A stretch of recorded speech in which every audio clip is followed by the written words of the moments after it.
ಆತ್ಮೀಯರೇ ನಮಸ್ಕಾರ. ಮಿರ್ಲೆ ನಮ್ಮೂರು ಚಾನಲ್ಗೆ ಸ್ವಾಗತ. ನಾನು ಮಂಜುನಾಥ್ ಮಿರ್ಲೆ. ಆತ್ಮೀಯರೇ, ನಾವು ಪ್ರತಿನಿತ್ಯ ಮನೆಯ ಮುಂದೆ ರಂಗೋಲಿ ಬಿಡುವುದನ್ನು ನೋಡುತ್ತೇವೆ. ಹೊಸಲಿಗೆ ರಂಗೋಲಿ ಬಿಡುವುದನ್ನು ನೋಡುತ್ತೇವೆ. ಹಾಗೆಯೇ ಹಬ್ಬಗಳಲ್ಲಿ ರಂಗೋಲಿ ಹಾಕುವುದನ್ನು ನೋಡುತ್ತೇವೆ. ಅದೇ ರೀತಿ ಈ ರಂಗೋಲಿಯಲ್ಲಿಯೂ ಕೂಡ ಶ್ರೇಷ್ಠ ಮತ್ತು ಪುಣ್ಯ ಲಭಿಸುವ ಒಂದು ರಂಗೋಲಿ ಇದೆ. ಈ ರಂಗೋಲಿಯನ್ನು ಹಾಕಿದರೆ ಅನಂತ ಪದ್ಮನಾಭ ದೇವರಿಗೆ ಮತ್ತು ಸತ್ಯನಾರಾಯಣ ಸ್ವಾಮಿಯ ಮಹಾಮಂಗಳಾರತಿ ಸಮಯದಲ್ಲಿ ಈ ರಂಗೋಲಿ ಬಿಡಿಸುವುದರಿಂದ ಶ್ರೇಷ್ಠ ಪುಣ್ಯ ಲಭಿಸುತ್ತದೆ. ಅಲ್ಲದೆ ತಾಯಿ ಲಕ್ಷ್ಮಿ ಕೃಪಾಕಟಾಕ್ಷವು ಕೂಡ ದೊರೆಯುತ್ತದೆ ಎಂಬುದು ವಾಡಿಕೆ.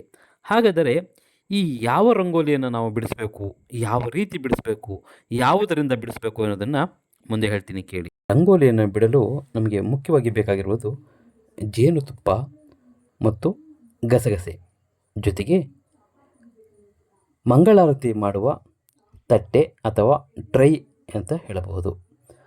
ಅದನ್ನು ನಾವು ತೆಗೆದುಕೊಂಡು 15 ಚುಕ್ಕಿಯ ರಂಗೋಲಿಯನ್ನು ನಾವು ಮೊದಲು ಆ ತಟ್ಟೆಯಲ್ಲಿ ಜೇನುತುಪ್ಪದ ಸಹಾಯದಿಂದ ನಾವು ನೋಡಿ ಈ ರೀತಿ ಚುಕ್ಕಿಗಳನ್ನು ಇಟ್ಟು ರಂಗೋಲಿಗೆ ಯಾವ ರೀತಿ ಬೇಕು ಆ ರೀತಿಯಲ್ಲಿ ನಾವು 15 ಚುಕ್ಕಿಯ ನಾವು ಇಟ್ಟು ಈ ರಂಗೋಲಿಯನ್ನು ನಾವು ಬಿಡಿಸ್ಕೊಂಡು ಹೋಗಬೇಕು.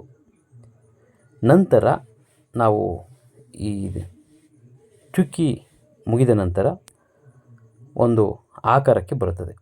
ಅದು ನೋಡಿ ಈ ರೀತಿ. ನಂತರ ನಾವು ಚುಕ್ಕಿಗಳನ್ನು ಈ ರೀತಿ ನಾವು ಸೇರಿಸುತ್ತಾ ಹೋದರೆ ಒಂದು ಒಳ್ಳೆಯ ಆಕಾರ ಬರುತ್ತದೆ. ಈ ವಿಡಿಯೋವನ್ನು ಸಂಪೂರ್ಣವಾಗಿ ನೀವು ನೋಡಿದರೆ ನಿಮಗೆ ಯಾವ ರೀತಿಯ ಆಕಾರ ಬರುತ್ತದೆ ಎಂಬುದನ್ನು ನಿಮಗೆ ತಿಳಿಯುತ್ತದೆ. ಹಾಗಾಗಿ ಸಂಪೂರ್ಣ ವಿಡಿಯೋವನ್ನು ತಪ್ಪದೇ ನೋಡಿ.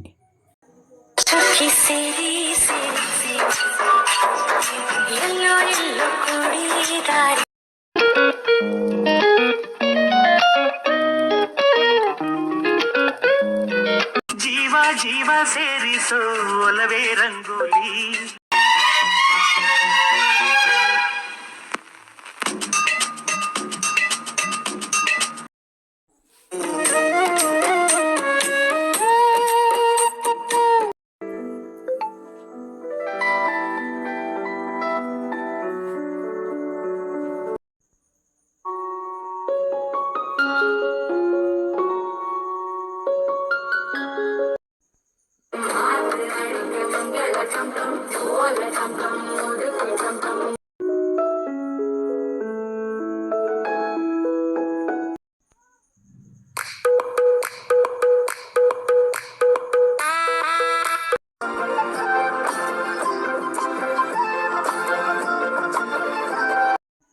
ರಾಮ ರಾಮ ರಾಮೇತಿ ರಮೇ ರಾಮೇ ಮನೋರಮೇ ಸಹಸ್ರನಾಮ ತತ್ತುಲ್ಯಂ ರಾಮ ನಾಮ ವರಾನನೆ.